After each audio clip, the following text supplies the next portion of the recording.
ეს არის სიმშვიდე ქარიშხლის წინ. რამდენიმე დღის დაუღალავი შეტევების შემდეგ ბრძოლის ველი უცებ ჩაჩუმდა. დაწნარება მოხდა სულ რამდენიმე დღის შემდეგ, რაც ვაშინგტონმა გააფრთხილა ისრაელი, რომ მზად ყოფილიყო ირანის წინააღმდეგ შეტევის მასშტაბური გაფართოებისთვის. და ეხლა ჰუთებმა კიდევ ერთი ფრონტი გახსნეს საუდის არაბეთზე თავდასხმით. რაც ამ მოკლე სიჩუმეს მშვიდობაზე ნაკლებად, უკუთლაზე კი მეტად ამსგავსებს. იერუსალიმის ცუთი იწყება ეხლა. Well, მოგესალმებით იერუსალიმის ცუთში JNS TV-ზე. ალექს, როგორც ჩანს, 13 დღის უწყვეტი დარტყმების შემდეგ პრეზიდენტ ტრამპს კიდევ ერთხელ სურს დიპლომატიას შანსი მისცეს. აქ არსებული ცნობებით პრეზიდენტი ტრამპი მიიჩნევს, რომ ირანს სურს მოლაპარაკებების მაგიდასთან დაბრუნება, რომ ეხლა შეთანხმების თვალსაზრისით საქმე უფრო სერიოზულადაა. ბოლო 48 საათის განმავლობაში 13 თანმიმდევრული ღამის შემდეგ კვლავ არ გვინახავს დარტყმები. პრეზიდენტმა კიდევ ერთხელ აჩვენა, რომ სინამდვილეში დიპლომატიური გადაწყვეტა ურჩევნია. ის ასევე ხვდება, რომ დიპლომატიური გადაწყვეტისკენ ერთადერთი გზა სამხედრო ძალის დემონსტრირებაა. 13 დღის განმავლობაში დარტყმები უწყვეტად გრძელდებოდა. დაარტყეს ხიდებს, დაარტყეს ელექტროსადგურებს. ისინი დაესხნენ სხვა მაღალ ტექნოლოგიურ და მნიშვნელოვან ინფრასტრუქტურას ირანში. აქ ისრაელშიც კი იყო მუქარები და ბევრი ადამიანი ამაზე საუბრობდა. მათ შორის იყო ლიკუდის ერთ-ერთი დეპუტატი, რომელმაც შაბათ-კვირამდე განაცხადა, რომ ომში დაბრუნება მოახლოებული იყო. ისრაელის თავდაცვის ძალები აქტიურად ემზადებოდნენ სრულად დაბრუნებისთვის. მაგალითად, ფართომასშტაბიანი ომი, მათ შორის ისრაელი ემზადება იმისთვის, რომ შესაძლოა ირანიდან პირდაპირ გამოგზავნილი ბალისტიკური რაკეტები მიიღოს, რაც ამ დრომდე არ გვინახავს. შეერთებულმა შტატებმა გააგრძელა და განაახლა თავისი დარტყმები. მაგრამ, 13 დღის შემდეგ და ახლა როცა პრემიერ-მინისტრი შესაძლოა ვაშინგტონში გაემგზავროს, რაზეც მოგვიანებით ვისაუბრებთ, ჩანს, რომ პრეზიდენტი დიპლომატიის გამოყენებას ცდილობს და გას უკვირას ვიხილეთ, რომ ერაყის პრემიერ-მინისტრმა ირანს შეერთებული შტატების სახელით შეტყობინება გადასცა, შესაძლოა შეთავაზებაც კი. ნახავთ, რას მოისურვებენ ირანელები. მაგრამ, როგორც ბევრჯერ გვითქვამს, არ ჩანს, რომ ეს ამბავი აქ თავდება.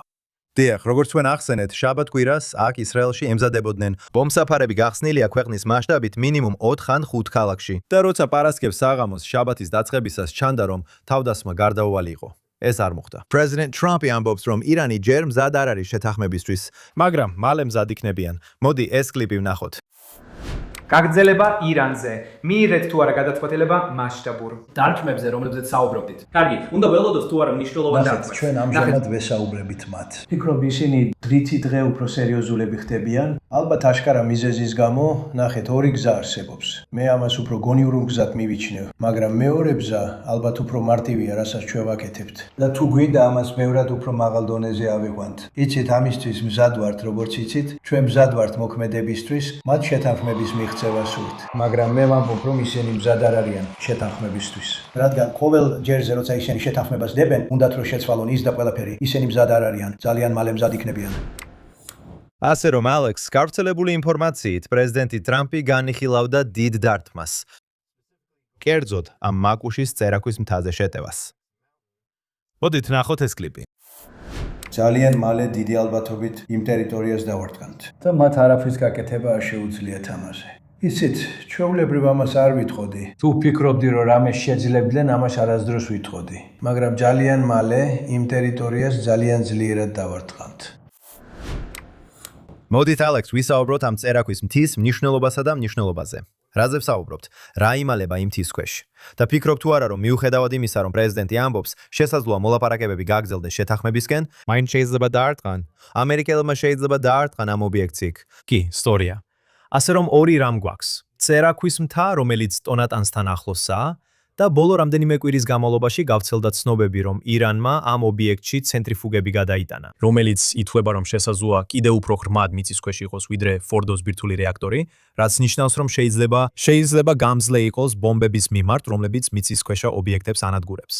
მაინც მიჭის დაჯერება, რომ თუ ამდენ ასეთ ბომბს ჩამოაგდებ, ყველა ბომბის დედა GBU ტიპის გამჭოლი ბომბები, რომლებიც ფორდოზე გამოიყენეს, რომ ვერ შეძლებ ამ ტიპის მთის განადგურებას თუ საკმაისად ვერ ჩამოაგდებ. და შეერთებულ შტატებს ნამდვილად აქვს ისინი.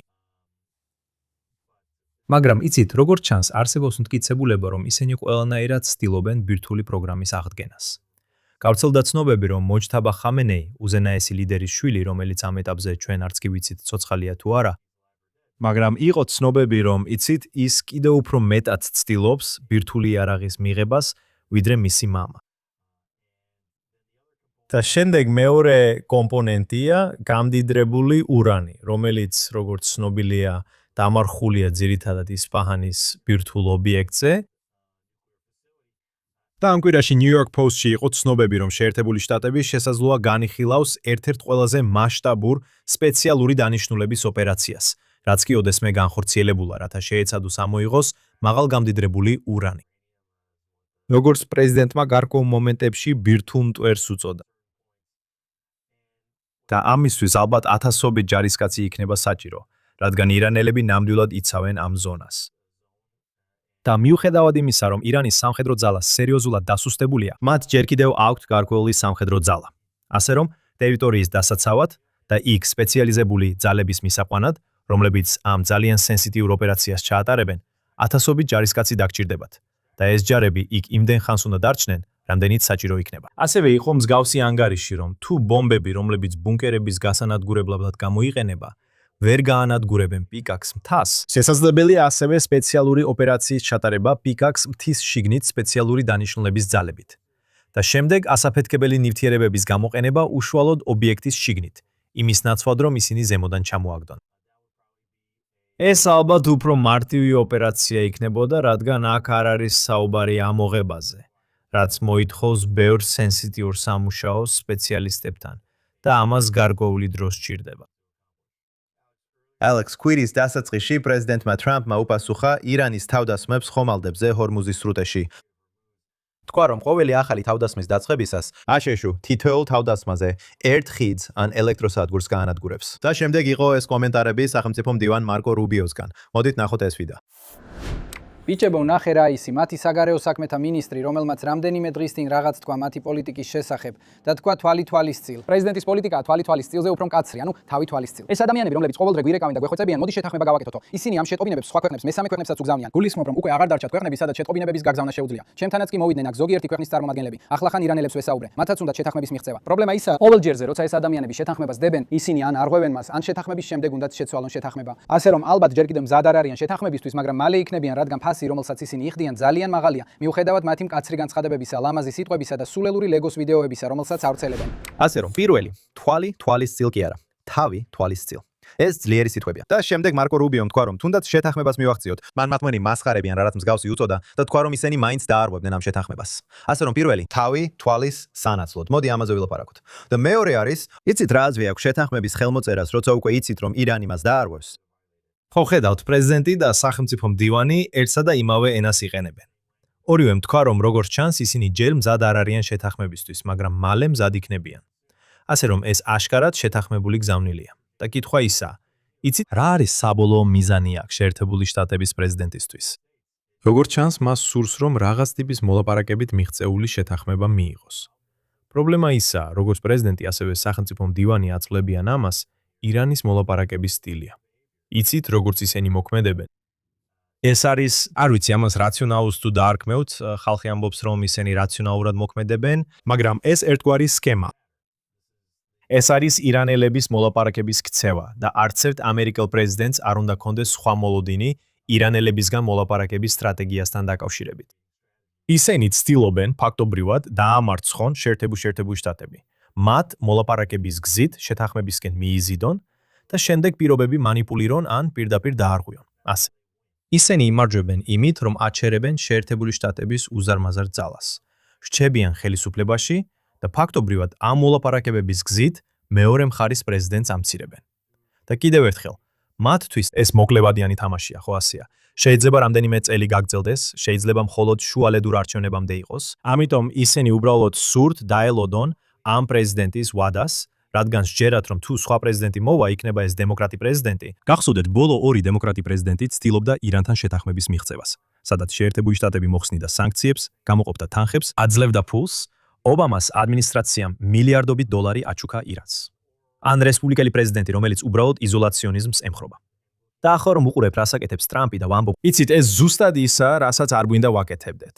არ გვინდა ახლო აღმოსავლეთში ჩავერიოთ. ასე რომ თუ ირანელები როგორმე მოახერხებენ და სტრატეგიას შეიმუშავებენ ტრამპის გვერდის ავლით, მათთვის ეს იქნება საბოლოო გამარჯვება, რადგან ტრამპი ალბათ ერთადერთია, ვინც ამას გააკეთებს.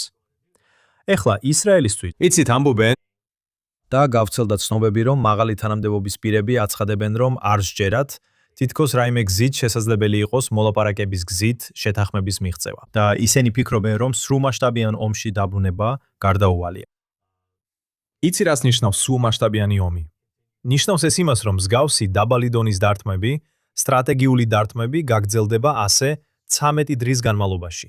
თითო დარტყმა ან თითო ღამით. თუ ეს ნიშნავს, იცი, ყველაფერი თავდაყირად გება, როცა შეერთებული შტატები და ისრაელი სრულად ერთვებიან ბრძოლაში. აქამდე, როგორც წინა კვირას ჩვენს გადაცემაში ვილაპარაკეთ, ისრაელი ამაში არ მონაწილეობდა.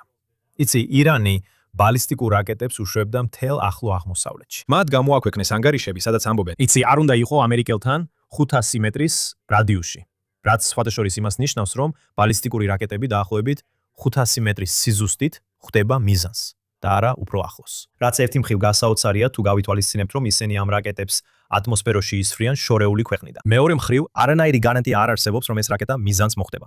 ამიტომაც გვითხრეს, არ უნდა იყო ამერიკულ ბაზასთან ან ამერიკელ ჯარისკაცთან 500 მეტრის სიახლოვეს. რადგან ამ შემთხვევაში შენს მიზანი იქნება. მაგრამ მათ არც ერთი რაკეტა ისრაელისკენ არ გაუშვიათ. ასე რომ, რასაც აქ ხედავთ, არის ის, რომ ამ დრომდე არსებობს გარკვეული შეკავების ფაქტორი. ეხლა რა შეიძლება გახდეს ისრაელის ომში ჩართვის მიზეზი? ერთი მხრივ ეს შეიძლება იყოს ირანი. თუ ისინი გადაწყვეტენ, კარგი, აღარაფერი გვაკავებს, უბრალოდ შეტევაზე გადავალთ. მაგრამ ჩანს, რომ ისაც უფრო მეტად შეიძლება ისრაელი ომში ჩართოს, არის შეერთებული შტატები. და თუ შეერთებული შტატები გადაწყვეტს სრულმასშტაბიან ომში დაბრუნებას, ალბათ სურთ, რომ პირველი რაუნდიდან მათი პარტნიორები კვლავ შეუერთდნენ მათ. ალექს, ამავე დროს უკვე რამდენიმე კვირა ჰათებზე არ ვისაუბრია. მათ გადაწყვიტეს, რომ კვლავ გამოჩნდნენ და სამიზნედ აირჩიეს საუდის ნავთობის ობიექტები წითელ ზღვაში. პრეზიდენტმა ტრამპმა თქვა, ჰუთებო, თქვენ ცოტა ხანი ჩუმად იყავით, მაგრამ გადაწყვიტეთ, რომ ისევ ჩაერთოთ ამ ომში. პრეზიდენტი აბსოლებს, რომ ირანის ტერორის პროქსები, ჰუთები, ირანის პასუხისმგებლობა და ირანი აგებს პასუხს ყველა იმ თავდასხმაზე, რომელსაც ეს ტერორისტული ორგანიზაცია განახორციელებს. დიახ, აბსოლუტურად, ეს ერთ-ერთი ტერორისტული პროქსი ქსელია, რომელიც ირანმა შექმნა. ჰუთები, ჰეზბულა, ჰამასი, ეს მათი ტერორისტული ქსელია. ასევე ყავთ კატაიბ ჰეზბულა, რომელიც ერაყშია და შესაძლოა სირიაშიც მოქმედებს. მაგრამ ჰუთები აქ ერთ-ერთი მთავარი არის მოქმედი პირები არიან. და კი, ცოტა ხანს სიმშვიდე იყო. შეერთებულმა შტატებმა და ისრაელმა ორივემ სერიოზულად დაარტყეს ჰუთებს იემენში ამ ომის დროს. და ჰუთებმა ათასობით რაკეტა ისროლეს, ვფიქრობ, უკვე ბალისტიკური რაკეტები ისროლეს ისრაელის მიმართულებით. და ეხლა ისინი კვლავ ომში არიან საუდელებთან.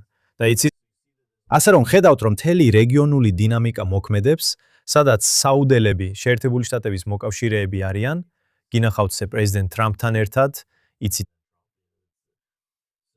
ასე რომ ირანელები საუდელებს აღიქვამენ როგორც შეერთებულ შტატებთან და ისრაელთან მოთანამშრომლებს. და ამიტომ ისინი იყენებენ თავიანთ წინახაზის ძალას, ანუ ჰუთებს. ეხლა ისინი არამხოლოდ საუდის არაბეთის შიგნით ესხმიან თავს და ცდილობენ მისი ბლოკირებას, არამედ ფაქტობრივად შეუძლიათ ბაბ ალ-მანდაბის სრუტის დახურვაც. და აქ ახლო აღმოსავლეთში ორი სტრატეგიული საკვანძო წერტილი გაქვთ. ერთი არის ჰორმუზის სრუტე, სპარსეთის ყურეში, საიდანაც როგორც იცით, მთელი ნავთობი ყატარიდან, არაბთა გაერთიანებული საამიროებიდან გადის. ირანული ნავთობიც, რომელიც ამ სრუტეებით გადის. და შემდეგ არის ბაბ ელ-მანდაბის სრუტე, რომელიც იემენის სანაპიროსთან მდებარეობს. ეს არის შესასვლელი არხი წითელ ზღვაში და საბოლოოდ სუეცის არხში, რომელიც ასევე მსოფლიოს ერთ-ერთი მთავარი სავაჭრო საზღვაო მარშრუტია. აქ ხედავთ, რომ ეს მეკობრეობა ღია ზღვებზე ირანისთვის შეერთებულ შტატებზე ზეწოლის მთავარი ეკონომიკური ბერკეტია, რადგან ის ბევრ სხვა ქვეყანასაც ეხება.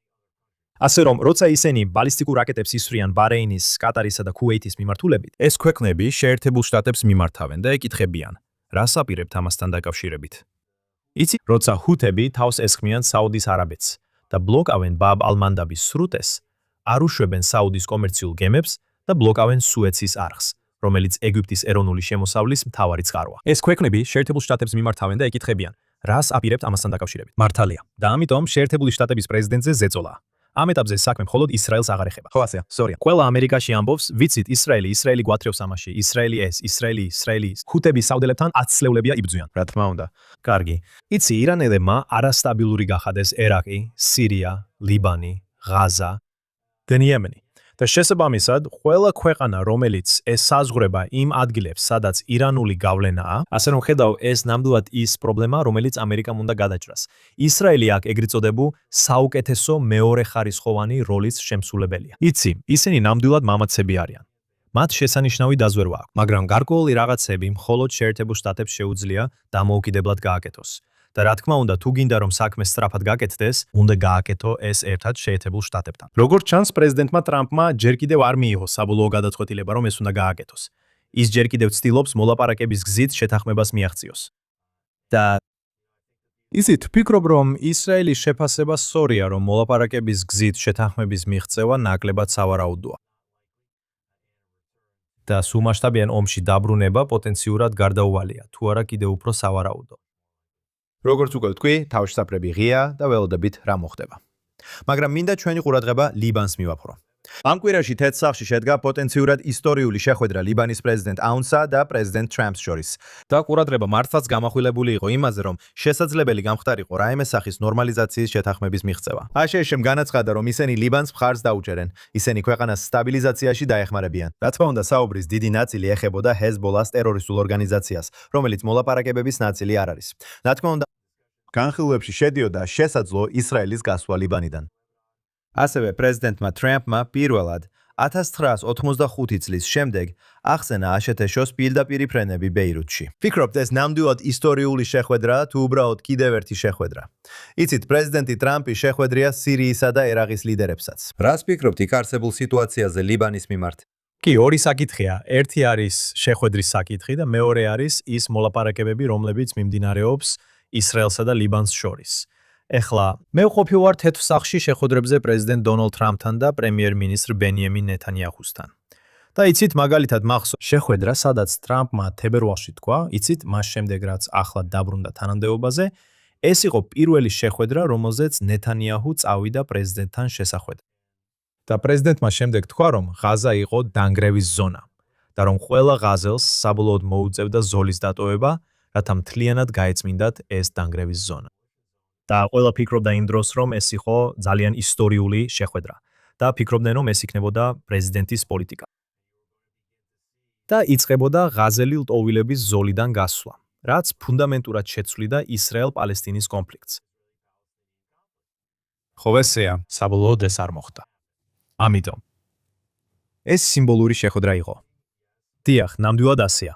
ეს იყო პირველი შემთხვევა, როდესაც ლიბანის პრეზიდენტი თეთრ-სახლში იმყოფებოდა 2009 წლის შემდეგ. და ეს ხდება პარალელურად, როგორც ვთქვით, იმ მოლაპარაკებების ფონზე, რომლებიც რამდენიმე რაუნდს მოიცავს ისრაელსა და ლიბანს შორის, ხოლო ბოლო რაუნდი დაახლოებით 1 კვირის წინ რომში გაიმართა ისრაელისთვის. აშშ-ში ისრაელის ელჩი იეხიელ ლაიდერი ხელმძღვანელობს. და როგორც აღვნიშნე მგონი გასუკვიას გადაცემაში, ეს მოლაპარაკებები მიმდინარეობს ძალიან პოზიტიურ და კონსტრუქციულ ატმოსფეროში. როგორც მეზობლებს შორის, რომლებსაც ორივე სურთ, ლიბანი გათავისუფლდეს ჰეზბოლასგან. ამიტომ ფიქრობ, პრეზიდენტი, იცით, პატივს სცემს ჯოზეფ აუნს, ვინ? ლიბანის პრეზიდენტი, რომელიც იწყებს გაბედულ პროცესს ისრაელთან, რაც შეიძლება გადაიქცეს ისტორიულ პროცესად და ეკონომიკურ ნორმალიზაციამდე მიგვიყვანოს. შეიძლება თავდაცვის ხელშეკრულებამდეც მიგვიყვანოს. ეს შეიძლება მომავალში ტურიზმამდეც მიგვიყვანოს ამ ორ ქვეყანას შორის, რაც მართლაც ძნელად წარმოსადგენია, რადგან ისრაელი იბრძვის ისლამური ჯიჰადის და ტერორისტული ორგანიზაციების, მათ შორის ჰეზბოლას წინააღმდეგ, მათ შორის პალესტინელების წინააღმდეგაც, სინამდვილეში 1980-იანი წლებიდან, თუ არა მანამდეც. აქ არის პოტენციური შესაძლებლობა ნორმალიზაციისთვის ორ ქვეყანას შორის, რომლებსაც ჰიზბოლას მოშორება სურთ. და ერთადერთი მიზეზი, რის გამოც ეს შესაძლებელია, ისაა, რომ ისრაელმა უკვე გააკეთა ნიშნულოვანი ნაწილი ჰიზბოლას დასუსტების საქმეში. იქ აღარ არის ჰასან ნასრალა. ჰიზბოლა აღარ არის ისრაელის საზღვართან ახლოს, როგორც ადრე იყო. ასე რომ იცით, მე ვფიქრობ, რომ არსებობს შესაძლებლობა, რომ ამ შეხვედრებიდან რაღაცაც ისტორიული შედეგი გამოვიდეს. რა თქმა უნდა, აუონ სურს მიიღოს ფული აღდგენისთვის, იცით, შეერთებული შტატებისგან. მას ასევე სურს იარაღი, ფული და წუხტნები ლიბანის შეიარაღებული ძალებისთვის. რათა მათ შად შეძლონ ამ ტვირთის უფრო დიდი ნაწილის საკუთარ თავზე აღება. ჰეზბოლას წინააღმდეგ ბრძოლა გააგრძელონ, ან სულ მცირე უზრუნველყონ, რომ ჰეზბოლა არ აღდგეს იმ ტერიტორიებზე, რომლებიც ისრაელს დაემუქრება. რადგან ისრაელის სამხედრო დოქტრინა შეიცვალა. და თუ ისრაელი დაინახავს, რომ ჰეზბოლა იკავებს წინა პოზიციებს, რომლებიც მისთვის საფრთხეს წარმოადგენს, არა მხოლოდ დაუყოვნებლივ, არამედ მომავალშიც ისრაელი ეხლა მიიტანს დარტყმას. და ასე რომ, როცა ისრაელი მიიტანს დარტყმას, ეს რეალურად აზიანებს ნორმალიზაციის პოტენციალს. ასე რომ, რასაც ალანი ცდილობს, არის ლიბანის შეიარაღებული ძალების უფრო სამხრეთით გადაყვანა. ისრაელი წოდათი უკან დაეხიოს. და ისრაელმა ჩემი აზრით ძალიან ჭკვიანურადაც მოიქცა. მათ სტრატეგიულად სურდათ მთელი ის ტერიტორია ლიტანიის მდინარემდე აეღოთ. ამიტომაც მათ ლიტანიმდე მივიდნენ და შემდეგ ლიტანიზე იქითაც გადავიდნენ. როდესაც მოლაპარაკებებში ჩაერთვებოდნენ, ითხოვდნენ: "კარგი, რა თქმა უნდა, ლიტანიმდე დავიხევთ უკან." მართალია. ასე რომ, ისრაელი რამდენიმე სტრატეგიული ადგილიდან გამოვიდა. და ვფიქრობ ნახავთ, რომ აგვისტოს პირველ კვირაში კიდევ ერთი მოლაპარაკებების რაუნდი უნდა გაიმართოს. რომში, იტალიაში, სადაც როგორც ლიბანს, ისე ისრაელს კომფორტულად შეეძლოთ წასვლა. განსხვავებით ისეთი ქვეყნისგან, როგორიცაა საფრანგეთი. ორივე მხარე თქვა, რომ იცით, იტალია ძალიან დამხმარე და გულუხვი მასპინძელია და ის რეგიონთან ცოტა უფრო ახლოსაა, ვიდრე შეერთებული შტატები. ასე რომ იცით, ეს ნამდვილად იქნება ერთ-ერთი თემა, რომელზეც პრემიერ-მინისტრი ნეთანიაჰუ სავარაუდოდ ისაუბრებს პრეზიდენტთან, როცა ვაშინგტონში ჩავა. ეს იყო ლიბანი. ეხლა გადავიდეთ საუდის არაბეთზე. ეს ალბათ დღევანდელი გადაცემის მთავარი თემა შეიძლებოდა ყოფილიყო. ამ კვირაში აშშ-ის პრეზიდენტმა ტრამპმა დაამტკიცა სამოქალაქო ბირთვული თანამშრომლობის შეთანხმების წინადადება საუდის არაბეთთან. თუმცა რამდენიმე დღის შემდეგ Truth Social-ზე მან განაცხადა, რომ შეთანხმება დამოკიდებულია იმაზე, შეუერთდება თუ არა საუდის არაბეთი აბრაამის შეთანხმებებს. ასე რომ ჩანდა თითქოს ეს უკვე გადაწყვეტილი იყო, მაგრამ შემდეგ ტრამპმა ეს ბოლო წუთს დაამატა. თქვა არა, მხოლოდ იმ შემთხვევაში თუ ისინი აბრაამის შეთანხმებებს შეუერთდებიან. პრემიერ-მინისტრის ოფისმა უპასუხა სამოქალაქო ბირთვული შეთანხმების გამოცხადებას, განაცხადა, რომ ეს არის პირდაპირი შედეგი ისრაელისა და შეერთებული შტატების მიერ თეირანის წინააღმდეგ გამოჩენილი ძალის. მშვიდობის დღის გაფართოება შესაძლო, თუმცა ისრაელის ოპოზიციაში არიან წარმომადგენლები, რომლებიც აცხადებენ, რომ ამ შეთანხმებას ეწინააღმდეგებიან და როგორც მახსოვს, კოალიციიდანაც იყო ერთი წევრი. ავი დიხტერი გამოდის და ეწინააღმდეგება ნებისმიერ შეთანხმებას, რომელიც საუდელებს მისცემდა ბირთვული შულის შესაძლებლობების მიღების საშუალებას, ამბობს ავიგდორ ლიბერმანი, რომ ეს შეიძლება იყოს. ეს შეიძლება რეგიონში ბირთვული შეიარაღების რბოლის დაწყების მიზეზი გახდეს. მოდით ეს ყველაფერი გავითვალისწინოთ და საუდის არაბეთზე ვისაუბროთ. დიახ, ვფიქრობ ეს სწორია, ანუ ეს ყოველთვის იყო საფრთხე. და ბირთვული ირანის საფრთხეც სწორედ ეს იყო თავიდანვე, რომ ეს გამოიწვევდა შეიარაღების რბოლას მთელ ახლო აღმოსავლეთში. და თუ საუდის არაბეთი ამბობს, რომ სურს კონდეს სამოქალაქო ბირთვული პროგრამა, სამოქალაქო ბირთვული პროგრამა პირველი ნაბიჯია, იცით, იარაღის შექმნის პროგრამისკენ გადადგმული პირველი ნაბიჯია. და ეს მიუთითებს იმაზე, რომ ბირთვული შეიარაღების რბოლა მიმდინარეობს. ეს არ ნიშნავს, რომ საუდის არაბეთი აუცილებლად პირდაპირ ბირთვული იარაღს მიისწრაფის, მაგრამ ჩანს, რომ მათ სურთ იყვნენ იმ პოზიციაში, რომ ბირთვული იარაღისკენ გადაინაცვლო. თუ ისინი იგრძნობენ, რომ ეს მათი სტრატეგიული ინტერესებიდან ან საჭიროებიდან გამომდინარეობს. ასე რომ ვფიქრობ, ეს ცოტა იმედგაცრუებაა და მესმის, რატომ შეიძლება ზოგიერთი ისრაელელი ამის წინააღმდეგი იყოს. იცით, ავი დიხტერი შაბაკის ყოფილი ხელმძღვანელია, ანუ ის ისრაელის დაზვერვის სამსახურის ყოფილი ხელმძღვანელია, შიდა დაზვერვის სამსახური. ასე რომ იცით, უნდა გაითვალისწინოთ, ვფიქრობ, მისი შეხედულებები სერიოზულად უნდა მივიღოთ. ის პრემიერ-მინისტრ ბენიამინ ნეთანიაჰუს პარტიისა და მისი კოალიციის ერთ-ერთი ყველაზე მაღალი რანგის წარმომადგენელია თავდაცვის დაზვერვის სტრუქტურებიდან. და ამავე დროს ზოგიერთი სხვა, იცით და თუ ოპოზიცია ამას ეწინააღმდეგება, შეიძლება უბრალოდ იმიტომ ეწინააღმდეგებოდეს, რომ ცდილობს ზიანი მიაყენოს ნეთანიაჰუს, როცა ნეთანიაჰუ არჩევნებზე მიდის. თუმცა ჩანს, რომ ნეთანიაჰუ კმაყოფილია. მექნებოდა ყველა საფუძველი მეჯერებინა, რომ ესეთი შეთანხმების პირობები შეერთებულ შტატებსა და საუდის არაბეთს შორის ისრაელს აქვს განხილული, რომ ისრაელმა ეს საფუძვლიანად გადაამოწმა. და იცით, ან დააყენა ის საკითხები, რაც მათთვის პრობლემური იქნებოდა, ან შეზღუდა, როგორი შეიძლება ყოფილიყო ეს შეთანხმება. და ამავე დროს მჯერა, რომ შეერთებულმა შტატებმა საუდის არაბეთთან გამართა მოლაპარაკებები, ვრცელი საუბრები აშშ-ის სურვილზე, რომ საუდის არაბეთი აბრაამის შეთანხმებებს შეუერთდეს. ეს არ არის საიდუმლო, პრეზიდენტი სწორედ ამას ცდილობდა. ამიტომ საუდელები თუ ისინი ისრაელთან ნორმალიზაციას აპირებენ, როგორც ჩანს მათ სანაცვლოდ რაღაცა სურთ, ხომ ასეა? ხომ იცით, იყო კითხვა, უნდათ თუ არა F-35-ები. ეს ერთ-ერთი ის საკითხია, რაც მათ ნათლად დააფიქსირეს, რომ ნორმალიზაციის სანაცვლოდ სურთ, რადგან ამ ეტაპზე ისინი არაფრის სანაცვლოდ ნორმალიზაციას არ გააკეთებენ. ხომ ასეა? ასე რომ მათ ეს ესმით. ვფიქრობ, პრეზიდენტი ტრამპიც ამას კარგად ხვდება.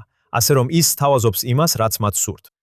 დიახ, მას ძალიან აქვს იმედი, რომ საუდელები სწორ დროს ნორმალიზაციას მოახდენენ. ამავე დროს, როგორც არაერთხელ გვითხოვს ბოლო 1 წლის განმავლობაში, თუ გსურთ საუდის არაბეთსა და ისრაელს შორის ნორმალიზაცია იხილოთ, ამაზე საჯაროდ ასე ხშირად ნუისაუბრებთ. კარგი, გახსოვდეთ, რომ აბრაამის შეთანხმები ბები ბაჰრეინს, არაბთა გაერთიანებულ საამიროებს, მაროკოსა და ისრაელს შორის ისე გაფორმდა, რომ ამის შესახებ არავის არაფერი იცოდა. ყველანი გავიღვიძეთ, გავიგეთ, რომ ეს ხდებოდა და უკვე ყველაფერი დასრულებული იყო. ამაზე მრავალი თვის განმავლობაში ფარულად აწარმოებდნენ მოლაპარაკებებს. და ვფიქრობ, რომ თქვენს გინდათ იგივე ნახოთ საუდელებთან. უბრალოდ კულისებში მოილაპარაკოთ რამეზე. ნუ გააკეთებთ დიდ განცხადებებს იმის შესახებ რა მოხდება და როცა დრო მოვა, უბრალოდ გამოაცხადეთ ეს. მაშინ იცით, უბრალოდ უნდა დაველოდოთ და ვნახოთ. აშკარად ჩანს, რომ როგორც ისრაელი, ასევე შეერთებული შტატები სურთ, რომ ეს მოხდეს. ასევე აშკარაა, რომ საუდელები იციან, ნორმალიზაცია აუცილებლად მოხდება. კითხვა იმაშია, როდის და რას მიიღებენ ისინი ამის სანაცვლოდ. ალექს, შენ ახსენე F-35-ები, შეიძლება საუდის არაბეთს მათი მიღება სურდეს, შეიძლება არა, მაგრამ ჩვენ ნამდვილად ვიცით, რომ თურქეთს F-35-ები სურს. ჩვენ ნახეთ ძალიან მეგობრული შეხვედრა G7-ზე. მგონი ეს იყო იმის წინაკვირას. პრეზიდენტ დონალდ ტრამპსა და თურქეთის ერდოღანს შორის. სადაც პრეზიდენტმა ფაქტობრივად მიანიშნა, ხო, მზად ვარ, მივცემათ F-35-ები. კარგი, დაიცადეთ ცოტა. სახელმწიფო დეპარტამენტის საკანონმდებლო საქმეთა ბიურომ განაცხადა, რომ თურქეთი ჯერ არ არის უფლებამოსილი მიიღოს ეს F-35-ები. F-35 თვითმფრინავების გადაცემა შესაძლებელია, ვერ გადაეცემა, სანამ თურქეთი არ შეასრულებს აშშ-ს კანონებს. ეს მოიცავს დავის მოგვარებას რუსული წარმოების S-400 საჰაერო თავდაცვის სისტემის შეძენასთან დაკავშირებით. მოდი ერთი წუთით შევჩერდეთ. როგორც ჩანს, ეს ერთ ღამეში არ მოხდება. სახელმწიფო დეპარტამენტი აქ ჩაერია და აცხადებს, რომ თურქეთი ჯერ მზად არ არის ამ F-35-ებისთვის. კარგი, ვფიქრობ, ეს მართლაც კარგი ამბავია ისრაელისთვის და პრემიერ-მინისტრისთვის, ისრაელის საგარეო საქმეთა მინისტრისთვისაც. ორივემ დიპლომატიური ზეწოლა მოახდინა პრეზიდენტსა და მის ადმინისტრაციაზე. მათ უბრალოდ გააფრთხილეს, რამდენად ცუდი იქნებოდა ეს ისრაელისთვის, თუ თურქეთი მიიღებდა F-35-ებს. ისინი კატეგორიულად არ სურდათ, რომ თურქეთს ეს შეერთებული შტატებისგან მიეღო. პრეზიდენტს ამისთვის არასდროს მიუწია დაპირება, ხომ ასეა, ის ზოგიერთ წინა პრესკონფერენციაზე ბუნდოვან ენას იყენებდა. და როცა ის ანკარაში გამართულ G7-ის შეხვედრაზე წავიდა, მან თქვა: "დიახ, ეს არის რაღაც, რასაც გამიხილავდი. იცით, ალბათ მსურს ამის მხარდაჭერა. მას ამის გაკეთებისთვის არასდროს მიუწია დაპირება." და ეხლა იცით, მას შემდეგ, რაც G7 დასრულდა და ის ვაშინგტონში დაბრუნდა, დაახლოებით 1 კვირა გავიდა, 2 კვირა გავიდა G7-ის შემდეგ. ეხლა კი უესლი ბელი ამ განცხადებას ავრცელებს. ამ პასუხის წერილში ნათქვამია, რომ თურქეთის მონაწილეობა F-35-ის პროგრამაში უცვლელი რჩება და შესაბამისად ისინი ჯერ ვერ მიიღებენ F-35-ებს. გადავიდეთ იმაზე, რაც აქ, ადგილობრივ არენაზე ხდება. თუ შეიძლება, იუდეასა და სამარიაში, აქ, ისრაელის სახელმწიფოში. მე ამას ტერორიზმის ტალღას უწოდებდი ბოლო 4 ან 5 დღის, შეიძლება 1 კვირის განმავლობაში. პარასკევს 2 ისრაელელი მოკლეს. ერთი იყო ისრაელის თავდაცვის ძალების ჯარების ჯარისკაცი, მეორე კი რეზერვში მყოფი ისრაელის თავდაცვის ძალების ჯარისკაცი, რომელიც გილადის ფერმის საგანგებო უსაფრთხოების ჯგუფის ხელმძღვანელი იყო. იგივე გილადის ფერმა, სადაც წინა კვირას სავარაუდო ცეცხლსაკიდების თავდასხმა მოხდა, მაგრამ თუ გადავინაცვლებთ წინა პარასკევზე, 2 ისრაელელი მოკლეს. თქვენ ნახეთ ვიდეოს ნაწილი იმ ადგილიდან, სადაც ერთ-ერთმა არაბმა ტერორისტმა შეძლო უსაფრთხოების უფროსის იარაღის დარტყმება და ამ იარაღით მისი და კიდევ ერთი ისრაელის თავდაცვის ძალების ჯარისკაცის მოკვლა. ჯარისკაცების ჯგუფი მივიდა და ადგილზე რეაგირება მოახდინა. და ახლა ისრაელის თავდაცვის ძალებმა დაიწყეს ანტიტერორისტული ოპერაცია, მასშტაბური ოპერაცია ჩრდილოეთ სამარიაში. ჩვენ საუბრობდით იუდეასა და სამარიაში კიდევ ერთი ფრონტის გახსნის შესაძლებლობაზე. არ ვიცი ოფიციალურად უკვე დაიწყო თუ არა, მაგრამ ბოლო რამდენიმე დღის განმავლობაში იქ უკიდურესად საშიში და მომაკვდინებელი სიტუაცია. ერთი დღით ადრე ხუთშაბათს იმ ტერიტორიაზე კიდევ ერთი თავდასხმა მოხდა. და თქვენ საუბრობთ ცეცხლის წაკიდებით განხორციელებულ ტერორიზმზე. არაბებმა, ტერორისტებმა ცეცხლი გააჩინეს. იცოდნენ, რომ ებრაული საგანგებო სამსახურები მივიდოდნენ ხანძრის ადგილზე, რათა მისი ჩაქრობა ეცადათ. და შემდეგ ერთი ისრაელელი მძიმედ დაიჭრა. ის ჯერ კიდევ საავადმყოფოშია. ასე რომ ეს ყველაფერი თავდასხმებია. კიდევ ერთი თავდასხმა მოხდა ჯარისკაცზე ხუთშაბათს, ტიშა-ბეავზე, როცა მანქანით დაეჯახნენ, მანქანაც მიზანმიმართულად დაეჯახა. ყველანაირი თავდასხმა ხდება. კიდევ ერთი თავდასხმა სოსიას რაიონთან, სამხრეთ ჰებრონის ბორცვებში, სულ გუშინ. გუბ შენ ფიქრობ, რომ ეს არის არ ვიცი როგორ აცხადებენ ოფიციალურად ტალღას, მაგრამ თითქმის ყოველდღე იყო. ხოლო ხუთშაბათს და პარასკევს თითქმის ყოველ საათში ახალი თავდასხმა ხდებოდა ისრაელელებზე და პარასკევს 2 ისრაელელი მოკლეს. დიახ, ნამდვილად ტალღას გავს. კითხვა ისაა, ეს ტალღა ჩაცხრება. თუ ეს ტალღა გადაიზრდება, ბევრად უფრო მძიმე ინტიფადის სტილის ძალადობაში. 2014 წელს ჩვენ ვნახეთ მანქანით დაჯახებები და დანით თავდასხმები ინტიფადის დროს. და იცით, ამ სიტუაციებმა შეიძლება მართლაც დაიწყოს და გაღრმავდეს. ასევე უნდა გავიგოთ, რომ ისრაელი მუდმივად აღკვეთს თავდასხმებს, ხომ ასე? ასე რომ, ზოგჯერ როცა ტალღა არ არის და თითქოს ყველაფერი მშვიდადაა, იცით, შიდა ფრონტზე ჩვენ არ ქონია დიდი ტერორისტული თავდასხმა. ეს არ ნიშნავს, რომ ისინი არ ცდილობენ უბრალოდ იმას, რომ მათ წარმატებას ვერ მიაღწიეს. მაგრამ აქ ხედავთ, იცით, რამდენიმე სხვადასხვა ეპიზოდს, შემთხვევებს, სადაც მათ წარმატებას მიაღწიეს. თავდასხმებს, რომლებიც მომაკვდინებელი იყო, რომლებმაც დაჭრეს ადამიანები. და ჩვენ ქონდა იყო შეხვედრა გასულ კვირას მგონი პარასკევს, Premier Minister Netanyahu-ს, თავდაცვის მინისტრს, შაბაკის ხელმძღვანელს, დაზვერვის სამსახურის შტაბის უფროსს შორის. და იცით, მათ თავდასხმებზე რეაგირების მთელი სია წარმოადგინეს. მათ მოითხოვეს მნიშვნელოვანი ანტიტერორისტული ოპერაციები. მოითხოვეს დამატებითი საკონტროლო გამშვები პუნქტები და მონიტორინგი. და იცით, გუშინ ღამით ინტერნეტში ვნახე პოსტი არაბისგან. Rand influencers and organizations, რომელიც აჩვენებდა მანქანების რიგს, რომელიც რამალასთან მდებარე კალანდიის გზაჯვარედინიდან მიემართებო და კილომეტრებზე იყო გაჭიმული. რადგან ისინი ქმნიან ბარიერებს და ამოწმებენ თითოეულ მანქანას ამჟამად. ასე რომ, ისრაელი ამას ძალიან სერიოზულად ეკიდება. არ ვიცი, ეს ახლა ახალ ფრონტზე გადავა თუ არა, განსხვავებით იმ პერიოდისგან, რაც აქამდე იყო, ჩემი ინსტინქტი მეუბნება, რომ ეს პატარა ტალღა. ჩვენ ვნახეთ რამდენიმე ტალღა 7 ოქტომბრის შემდეგ, სხვადასხვა შემთხვევაში, იცით, ედვარი თანმიმდევრული ტერორისტული თავდასხმები, მაგრამ არ ვიცი, ნამდვილად ნახე თუ არა, რომ იუდეასა და სამარიაში ტერორისტული თავდასხმები უფრო ხშირი იყო დიდი ხნის განმავლობაში, ვიდრე ისინი იყო 7 ოქტომბრამდე. წინა წლებშიც კი. დიახ, ასე რომ ისრაელის თავდაცვის ძალებმა შაბათ საღამოს გამოაცხადეს, რომ 70 ძებნილი ტერორისტი დააკავეს. და როგორც თქვენ აღნიშნეთ, ყველა ეს შესაძლო თავდასხმა, რომელსაც ისრაელის თავდაცვის ძალები აფერხებენ, ვფიქრობ დაახლოებით 90%-ია. ასე რომ, ეს უნდა გვახსოვდეს. ნახე ყველა ეს კადრი, სადაც ისრაელის თავდაცვის ძალების კომანდოსები შედიან ამ სოფლებში და დაკავებებს ახორციელებენ. ასევე სახლების დანგრევაც, როგორც თავად თქვეს, დანგრევასაც ახორციელებენ. ტერორისტების სახლები. ეხლა აქ არის ამბის მეორე მხარეც. კერძოდ რომ ხაბად გილადის წევრები იცი სეირნობდნენ ამ ტერიტორიებზე. ეხლა ზოგიერთი ადამიანი ამბობდა, რომ ისინი სეირნობდნენ B და A ზონებში, რომლებიც არის ზოგადად ითვლება ადგილებად, სადაც ისრაელებს შესვა ეკრძალებათ, განსაკუთრებით A ზონაში. A ზონა არის ტერიტორია, რომელიც სრულად პალესტინელთა ადმინისტრაციულ კონტროლს ექვემდებარება, მაგრამ ასევე პალესტინელთა სამხედრო კონტროლის ქვეშაცაა. ეს არ ნიშნავს, რომ ისრაელის თავდაცვის ძალები IDF იქ არ შედიან. ისინი იქ მუდმივად შედიან. მაგრამ ისიც B ზონა ის ადგილია, სადაც ისრაელის სამხედროები უბრალოდ თავისუფლად შედიან და გამოდიან ყოველთვის. იქ პალესტინის ავტონომიის უსაფრთხოების კონტროლი არ არსებობს. მაგრამ როგორც ხედავთ, როდესაც რუკას უყურებთ და ხედავთ, როგორაა გაყოფილი A, B და C ზონები, ეს მკაფიოდ გამიჯნული ზონა არ არის. იცით, ზონებში კიდევ სხვა ზონებია და არის პატარა კუნძულები A და B ზონების, რომლებიც გარშემორტყმულია C ზონით. ეს ის ტერიტორიებია, რომლებიც სრულად ისრაელის ადმინისტრაციულ და სამხედრო კონტროლს ექვემდებარება.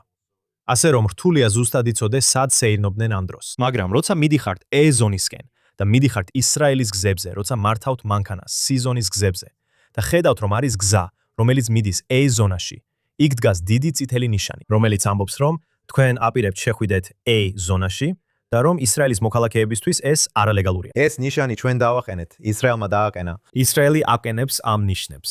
და ძირითადად რას აკეთებს ეს ნიშანი? ის თითქოს აძლევს პალესტინელებს უფლებას გააკეთონ რაც უნდათ ისრაელელთან, თუ ისრაელელი შევა A ზონაში. დიახ, ეს ძალიან საშიში სიტუაცია, ძალიან ძნელად დასაჯერებელი მდგომარეობაა. ანუ პალესტინელი, რომელიც შემოდის C ზონაში და პალესტინელები მართავენ მანქანებს C ზონის გზებზე, ან შემოდიან იერუსალიმში, ან სხვა რაიონში. მათ არ ლინჩავენ მხოლოდ იმიტომ, რომ ამ ტერიტორიაზე არიან. ხო, ასეა. ამიტომ, იცი, აქ აშკარად ხედავენ დუალიზმს, სადაც ისრაელელებს ძირითადად საერთოდ არ აქვთ უფლება შევიდნენ პალესტინურ A ზონაში. მაგრამ თუ ისინი მაინც შევლენ, ეს არ ნიშნავს, რომ ვინმეს ყველობის უფლება აქვს. და ასე მოხდა, რომ აქ სროლა იყო. და სამწუხაროდ, ბენაიაჰუ მელი 32 წლის, როგორც მახსოვს, ორი შვილის მამა, რომელიც მოკლეს. და ეს სერიოზული პრობლემა. და მეორე მხრივ არის ინფორმაცია შესაძლო შურისძიების თავდასხმებზე, რომლებსაც ამ ტერიტორიებზე მოძრავი გორაკის ახალგაზრდები ახორციელებენ. იცით, ისინი ძირითადად მე მათ უწოდებდი გარიყული თინეიჯერები, რომლებსაც ძალიან უყვართ ეს მიწა, რომლებსაც არ გონიათ, რომ არმია კარგად იცავს ტერიტორიას. და ამიტომ თავად იღებენ კანონს ხელში. ეხლა ისრაელი არის ქვეყანა, რომელსაც აქვს სამართლებრივი სისტემა და არმია. და ეს არ არის სასარგებლო, ვიტყოდი მთავრობისთვის. და ეს ბევრ მაღალჩინოსანთან მსმენია, რომ ასეთი ქმედებები რეალურად აზიანებს მათ დიპლომატიურ ურთიერთობებს სხვა ქვეყნებთან. როდესაც ასეთი შურისძიების თავდასხმები ხდება, იცით, ან ის, რასაც ხშირად მოიხსენიებენ როგორც ეგრეთ წოდებულო დასახლებულთა ძალადობა. მაგრამ ვფიქრობ, ეს ძალიან კაფეოდ უნდა განმარტოთ აქ, რომ იცით, როცა რამდენიმე ასეული ბავშვი დარბის აქეთ-იქით და ბავშვებში იგულისხმება, იცით, ახალგაზრდა ზრდასრულებიც, შეიძლება 20-იან წლებში მყოფი ახალგაზრდებიც. იცით, დარბიან აქეთ-იქით. ეს არ არის იმავე დონეზე, როგორც აქ პალესტინურ ტერორიზმთან დაკავშირებით. იცით, ეს ბევრად უფრო მასშტაბურია. და ეს ძალიან მოსახერხებელია მედიისთვის, თქვათ პოლიტიკური მემარცხენეებისთვის.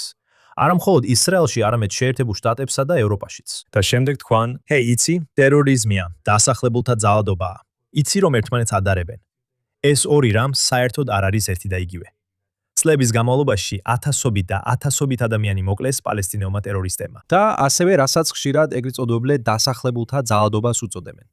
ეს შეიძლება იყოს გორაკებზე მცხოვრები ახალგაზრდების თავდასხმები. ეს შეიძლება იყოს პალესტინელთა ტერორისტულ თავდასხმაზე საზოგადოების სწრაფი საგანგებო რეაგირების ჯგუფის პასუხიც, რომელსაც დასახლებულთა ძალადობის თავდასხმად მოიხსენიებენ. და ისინი ებრაელების ტაძრის მთაზე ვიზიტებსაც კი, რომლებიც ისრაელის პოლიციის თანხმობით ხდება, ზოგჯერ ასევე დასახლებულთა ძალადობად მოიხსენიებენ. ამიტომ ძალიან მნიშვნელოვანია, რომ ეს კონტექსტში განვიხილოთ, ვაღიაროთ, რომ აქ პრობლემა არსებობს. ჩვენ ნამდვილად არ გვინდა, რომ ჩვენი ახალგაზრდები წავიდნენ და თვითნებურად სამართალი საკუთარ ხელში აიღონ. ამისთვის ყავს არმია, ყავს მთავრობა, რომელიც არმიას აძლევს მითითებებს, რა გააკეთოს. მაგრამ ვინც ფიქრობს, რომ ეს, რასაც ესე ეგრეთ წოდებული დასახლებულთა ძალადობას უწოდებენ, პალესტინურ ტერორიზმს უტოლდება, ასე არ არის. ჩვენ ერთსა და იმავეზე არ ვსაუბრობთ. აბსოლუტურად. ვფიქრობ, რიცხვი 7,000 ტერორისტულ თავდასხმას აღწევს, რომელიც გასულ წელს პალესტინის ავტონომიის ტერიტორიებიდან ებრაელებზე განხორციელდა, მაშინ როცა ებრაელების მხრიდან თავდასხმების რაოდენობა ძალიან მცირეა. კიდევ ერთი საკითხია, რომელიც ამ ინციდენტს უკავშირდება და კიდევ ერთხელ ვამბობ, ჯერ ყველა დეტალი არ მაქვს რა მოხდა. გამოძიება მიმდინარეობს იმ ორი ისრაელის მკვლელობის საქმეზე, რომელიც პარასკევს მოხდა. კითხვა: იმ არაბებისთვის ეს როლად შეეშინდათ?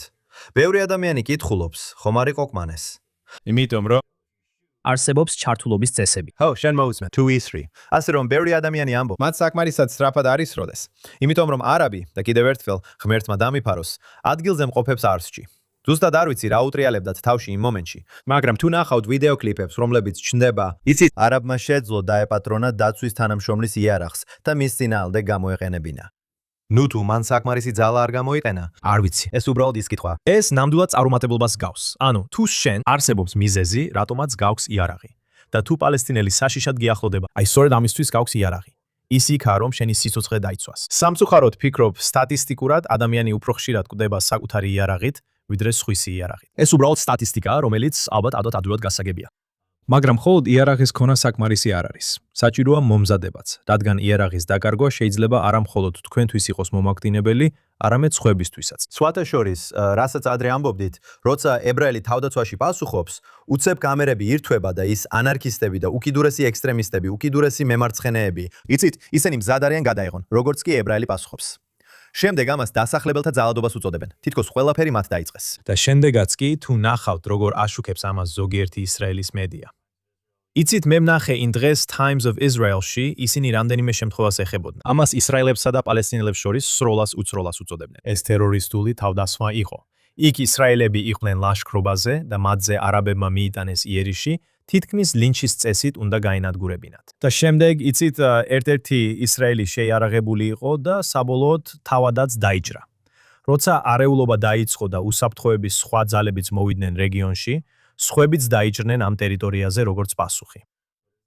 მაგრამ ეს არ ნიშნავს, რომ უბრალოდ სროლა დაიწყო. ეს არ არის კოუბოური ფილმი. იცით, ეს ტერორისტული თავდასხმა იყო. ხო, და სათავეში რეალურად ეწერა 4 პალესტინელი, 1 ისრაელელი მოკლეს, თითქოს ისინი თანაბარ პირობებში იყვნენ. მაგრამ ამაზე შევჩერდებით და გადავიდეთ შემდეგზე, რადგან ჩვენი დღევანდელი ბოლო ამბავი და ესეც შეიძლება ყოფილიყო მთავარი ამბავი. ისრაელის პრემიერ-მინისტრი ნეთანიაჰუ ვაშინგტონში მიემგზავრება ორშაბათს, 27 ივლისს, პრეზიდენტ ტრამპის მოწვევით. ჯერა, ეს მისი მეშვიდე ვიზიტია მას შემდეგ, რაც პრეზიდენტი ტრამპი მოვიდა ხელისუფლებაში. ყოველ შემთხვევაში აქ ასე წერია. მეშვიდე ვიზიტი. პრემიერ-მინისტრი ნეთანიაჰუ ასევე დაესწრება აშშ-ის გარდაცვლილი სენატორის ლინდსი გრემის დაკრძალვას. თუ შეგიძლიათ, მოვაწოდეთ მოკლე მიმოხილვა. მგონი, თქვენ პრემიერ-მინისტრთან ერთად წინა 4 ან 5 მოგზაურობაში მონაწილეობდით. რას უნდა ველოდოთ ნეთანიაჰუსა და ტრამპის მეშვიდე შეხვედრისგან თეთრ სახლში? მგონია რომ ეს არის აქცერია მეშვიდე. მე ვფიქრობდი რომ შესაძლოა თეთრ სახლში მერვე შეხვედრა ყოფილიყო. შეიძლება კარგი აქცერია რომ ეს მეშვიდეა. იცით, პრეზიდენტი ჯერ დიდხანს არ არის თანამდებობაზე. იცით, არც ერთ სხვა მსოფლიო ლიდერს ამდენჯერ არ უმოგზაურია. ახლოსაც კი არა. მართალია. იცით, მაინტერესებს რამდენი მათგანი მაინც ორჯერ მაინც ყოფილა იქ. და მე მეეჭვება რომ ვინმე იქ 3ჯერ მაინც ყოფილა და ნამდვილად არავინ ყოფილა იქ 7ჯერ. და ეს უბრალოდ გაჩვენებთ იმ ძალიან მჭიდრო თანამშრომლობას, რაც არსებობს შეერთებულ შტატებსა და ისრაელს შორის. ამ ვიზიტებიდან თითოეულამდე თითოეული მათგანი ყოველთვის საუბრობენ განხეთქილებაზე ორ ადმინისტრაციას შორის. და როცა ამ ვიზიტებს ვაშუქებ, აღმოვაჩინე რომ ჩემი ერთ-ერთი ამოცანაა ვაჩვენო რომ სინამდვილეში განხეთქილება არ არსებობს. ეს უბრალოდ შექმნილი ნარატივი. და ვფიქრობ აქაც ჩანს რომ თუ განხეთქილება იქნებოდა შეერთებული შტატების პრეზიდენტსა და პრემიერ-მინისტრს შორის, მას არ დაპატიჟებდნენ. რა თქმა უნდა. და ეხლა სხვათა შორის, მაშინ არ იყო ნათელი, მოხდებოდა თუ არა ეს მოწვევა ამჯერად. უკვე რამდენიმე კვირის წინ იყო, როცა როგორც შეერთებულმა შტატებმა, ასევე ისრაელმა განაცხადეს, რომ შეხვედრა გაიმართებოდა. და შემდეგ, მას შემდეგ რაც შევიტყვეთ ლინდსი გრემის გარდაცვალების შესახებ, ვიცით რომ ლინდსი გრემი იყო ამერიკელი ლიდერი, რომელიც შეხვდა პრემიერ-მინისტრ ნეთანიაჰუს. ალბათ უფრო ხშირად ვიდრე რომელიმე სხვა სენატორი ან კონგრესმენი. იცით, ძალიან გრძელი, მრავალაცლიანი, გამორჩეული კარიერის განმავლობაში. და ასე იყო. ფიქრობ ნორმალურია, რომ პრემიერ-მინისტრი ნეთანიაჰუ სურდა მისულიყო და პატივი მიეგო. იყო კითხვები, როდის გაიმართებოდა ეს დაკრძალვა. უკვე თითქმის 2 კვირა გავიდა მას შემდეგ, რაც ლინდსი გრემი გარდაიცვალა. იცით, აქ ისრაელში, ასე რომ თუ ვინმე გარდაიცვლება, ღმერთმა არქნას, ჩვეულებრივ, იმავე დღეს მარხავენ. ზოგჯერ იმავე ღამესაც კი. ასე რომ ჩვენთვის უჩვეულოა 2 კვირა დაველოდოთ დაკრძალვას, მაგრამ ეს იცით, ეს ხდება შეერთებულ შტატებში, ეს იგივე არ არის. მაგრამ ეს მხოლოდ მაშინ გამოაცხადეს, მე მგონია რომ პარასხევს გამოაცხადეს, რომ პრემიერ-მინისტრი ამ შეხვედრაზე განგზავრებას აპირებდა, რომელიც დაემთხვევა. შეხვედრა წინასწარ სამშაბათისთვის არის დაგეგმილი. ლინდსი გრეჰემის დაკრძალვა სამშაბათს, დღის 2 საათზე უნდა გაიმართოს. ასე რომ სავარაუდოდ პრეზიდენტთან ეს შეხვედრა სამშაბათს დილით დაკრძალვამდე გაიმართება. და ბევრი რამ არის განსახილველი. მოხსენებულია, რომ პრემიერ-მინისტრი აპირებს წარადგინოს დაზვერვის ინფორმაცია პიკაქსის მთაზე, როგორც ჩვენ საუბრობდით. წარადგინოს დაზვერვის ინფორმაცია ირანის სხვა ნაბიჯებზე ბირთვული პროგრამის აღსადგენად. და შეიძლება იყოს სხვა კლასის მაღალდასაიდუმლო ინფორმაცია, რომელიც უბრალოდ ელექტრონული გზით ვერ გადაეცემა. და უკვე რამდენჯერმე ვნახეთ, როგორ მიდის პრემიერ-მინისტრი და იცით, ერთი რამ არის ის, რაც ოფიციალურად ცხადდება შეხვედრების შესახებ და მეორე რაც რეალურად განიხილება შეხვედრებზე. ზოგჯერ ეს ორი ერთმანეთს ემთხვევა. ხო, ზოგჯერ არის რაღაცები, რომლებიც უბრალოდ არ განიხილება პრესასთან. მე მჯერა რომ პრემიერ-მინისტრს და პრეზიდენტს ბევრი აქვს განსახილველი. და ცხადია დღის ეს რიგში პირველი საკითხი იქნება, დაბრუნდება თუ არა სრულმასშტაბიანი ომი, რომელშიც ისრაელიც იქნება ჩართული, შეერთებული შტატები და ცხადია ირანი. დარჩი ჩვენთან, რა თქმა უნდა, jns.org-ზე ნეთანიაჰუსა და ტრამპის შეხვედრისთვის 7-8. უნდა გადავამოწმოთ ეს სტატისტიკა, მაგრამ JNS ყველაფერს გაგაშუქებ. ეს იყო ყველაფერი ამ კვირისთვის Jerusalem Minutes-ის Jerusalem-ზე. ის არის Alex Trimani, JNS-ის აღმასრულებელი დირექტორი. მე ვარ Joe Shastini, JNS-ის კორესპონდენტი. დარწმუნდით, რომ დაგვიტოვეთ, სუპერ მადლობა, გამოიწერეთ და ეწვიეთ JNS TV-ს ამ შესანიშნავი კონტენტისთვის. და რა თქმა უნდა, jns.org-ზე ნახავთ ყველა უახლეს და ბოლო წუთის სიახლეს. ისრაელიდან, ახლო აღმოსავლეთიდან და მთელი ებრაული სამყაროდან. შეხვედრამდე მომავალ კვირას აქ Jerusalem Minutes-ზე JNS TV-ზე.